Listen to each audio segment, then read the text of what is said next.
السلام علیکم، میرا نام فاروق علی ہے اور سب سے پہلے میں آج آپ سے ایک سوال کرنا چاہتا ہوں کہ کون سی ایسی چیز ہے جو آپ کے ساتھ آپ کی زندگی کے آخری سانس تک جائے گی؟ کون سی ایسی چیز ہے جس کی ضرورت آپ کو آپ کی لائف کے آخری دن تک جس کی ضرورت پڑے گی؟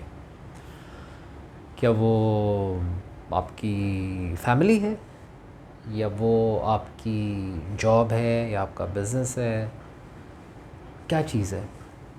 تو جناب وہ چیز ہے آپ کی اپنی باڈی.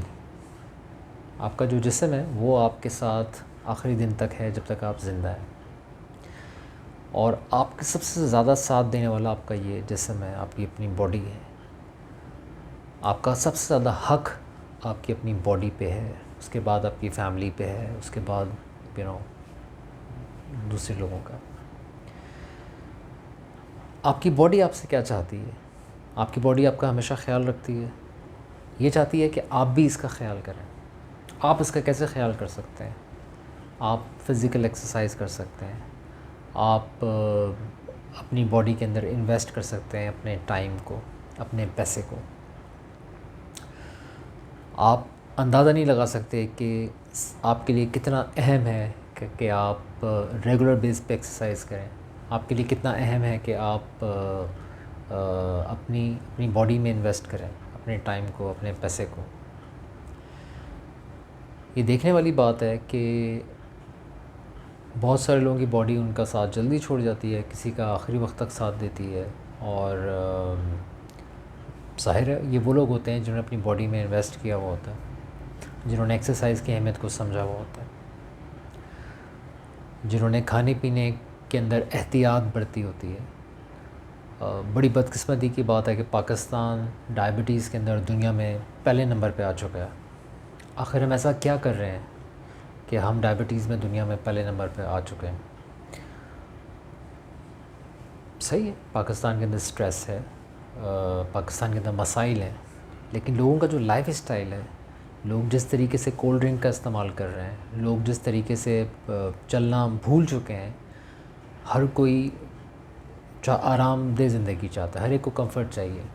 حتیٰ کہ لوگ بلڈنگ پہ میں دیکھتا ہوں کہ سیڑھیوں سے اترتے ہوئے ان کو لفٹ سے اترنا ہے. اگر کوئی +60 ہے، +70 ہے تو بات سمجھ میں لگتی ہے. میں دیکھتا ہوں 25 سال کے لوگ، 20 سال کے لوگ، 30 سال کے لوگ جو ہیں، 30 سال کی عمر کے لوگ جو ہیں، وہ ان کو بھی دے نیڈ اے لفٹ کہ وہ نیچے آئیں.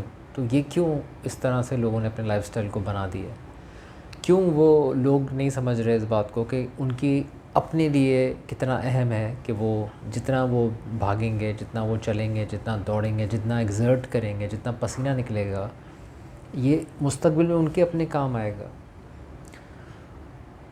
یہ ہمیں کیوں نہیں اس بات کی سمجھ آ رہی کہ ہر روز 20-25 منٹ کی واک سے آپ کا اپنا فائدہ ہے.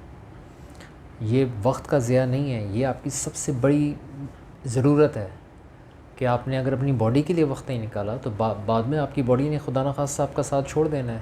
ہو سکتا ہے آپ کی سانسیں ہوں لیکن باڈی آپ کا ساتھ چھوڑ چکی ہو.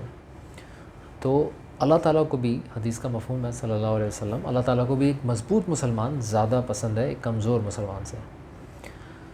تو ہم سب کو سب سے پہلے اپنی باڈی کا خیال کرنا ہے. ہمیں دیکھ کے کھانا ہے، ہمیں کھانوں میں احتیاط برتنی ہے، ہمیں کھانوں کے لیے بڑا چوزی ہونا ہے.